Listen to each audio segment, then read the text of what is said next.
What is twinkling effect of starlight due to? ये आसान सवाल नहीं है। कई बच्चे इसको गलत पढ़ते हैं, कई किताबों में भी गलत दिया रहता है। इसको बहुत ध्यान से देखिए कि ट्विंकलिंग होती क्यों है। देखिए, ये हमारी पहला पार्ट कर रहा है, अर्थ है और स्टार्स बहुत दूर होते हैं। ओके, सो ऑब्वियसली जब हम स्टार्स से लाइट आ रही है यहाँ पे, तो रेयर से डेंजर मीडियम में आ रही है, वहाँ तो कहीं वातावरण ही नहीं है। और जब लाइट एंटर करती है तो वातावरण डेंजर होता रहता है। तो rare medium to danger medium light आ रही होती है। मैं थोड़ा सा यहाँ बना लेता हूँ क्योंकि जगह नहीं है ऊपर बनाने की, इसको हम इमेज की तरह यूज़ कर लेंगे। तो मान लीजिए मोटा मोटा हमने एक लेयर ऐसे मान ली, ये अर्थ है और ये ऑब्जर्वर की आँख है। तो लाइट जब आई ऐसे तो डिविएट हो गई टूवर्ड्स द नॉर्मल, क्योंकि कैसा है, रेयर टू डेंजर, तो towards the normal he deviate होती है, तो ये प्रोड्यूस करेगा। अब प्रोड्यूस करने पर हमें कहीं ऊपर इमेज मिलेगी। ठीक है, तो मात्र एटमॉस्फेरिक रिफ्रैक्शन कह देना is not a solution to this question, because image ऊपर मिली ये ट्विंकलिंग नहीं होता है। ट्विंकलिंग मतलब होता है कि इमेज ऊपर तो मिल ही रही है, वो अलग बात है, फिक्स नहीं है लेकिन हिल रही है अपनी जगह से बार बार। That is called twinkling. अपनी जगह पे है, अपनी जगह पे नहीं है। लाइट बंद, light on, light off, light on, that action is known as twinkling. वो हमने जस्टिफाई नहीं किया। पहले हमने ये बोला आपसे कि हाँ, इमेज जो है थोड़ी ऊपर मिलती है। अब ट्विंकलिंग पे आते हैं। हमारी जो एयर लेयर्स हैं उनका बार बार रिफ्रैक्टिव इंडेक्स बदलता रहता है। अगर बदलता रहेगा तो इमेज की पोजीशन भी बदलती रहेगी। अल्टीमेटली वो डिपेंड तो रिफ्रैक्टिव इंडेक्स पे कर रहा है, and that is the reason that image position change होती रहती है। और क्योंकि वो इतनी दूर है कि उसकी पोजीशन जब चेंज होती है तो हम देख नहीं पाते कि इमेज नीचे और ऊपर हो रही है। वो इतना दूर है कि हमें लगता है कि वो वहीं है और वहीं से गायब हो रही है और वहीं पे आ रही है, तो वो टिंकलिंग इफेक्ट होता है। इतनी सारी चीज़ों को अंग्रेजी में कैसे लिखा जाए? Let's write the star light when enters the atmosphere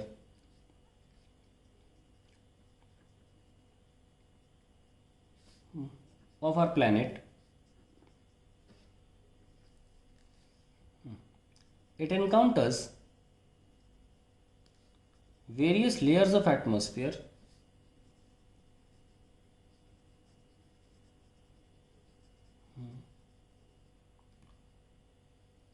whose refractive indices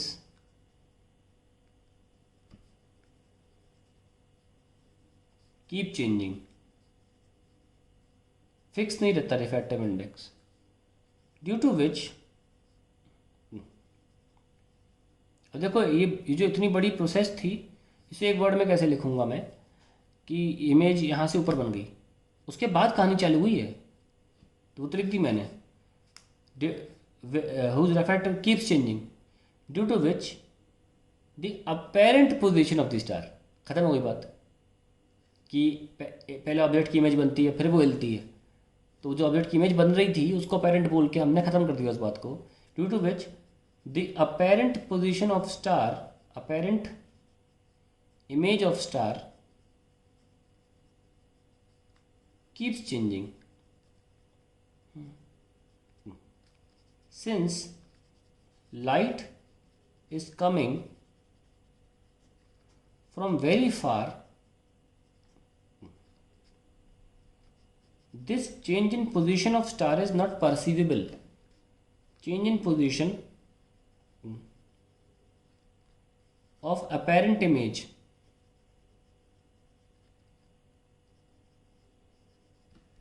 of star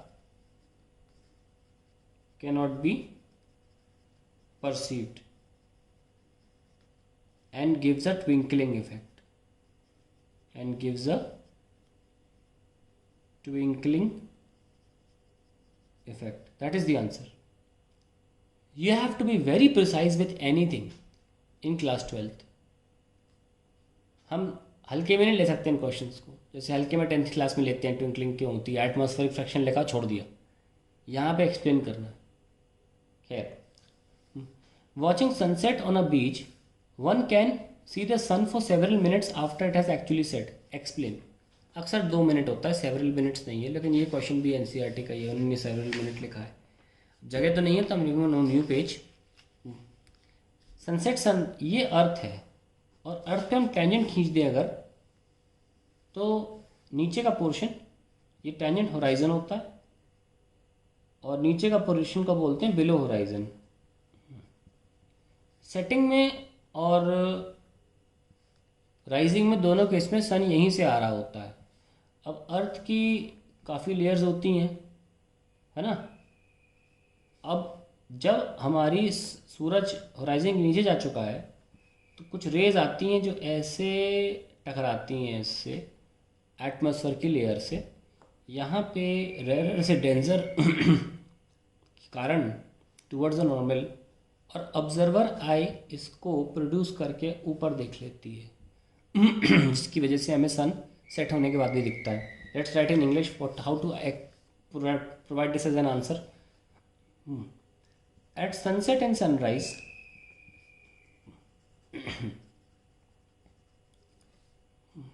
the sun goes below horizon.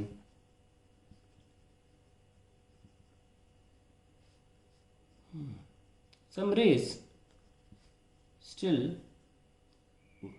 enter the atmosphere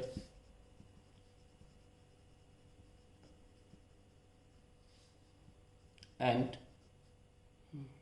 reaches the observer eye as shown above. This forms a virtual image of sun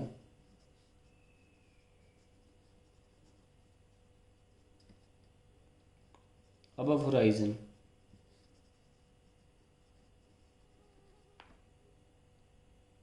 And hence we are able to see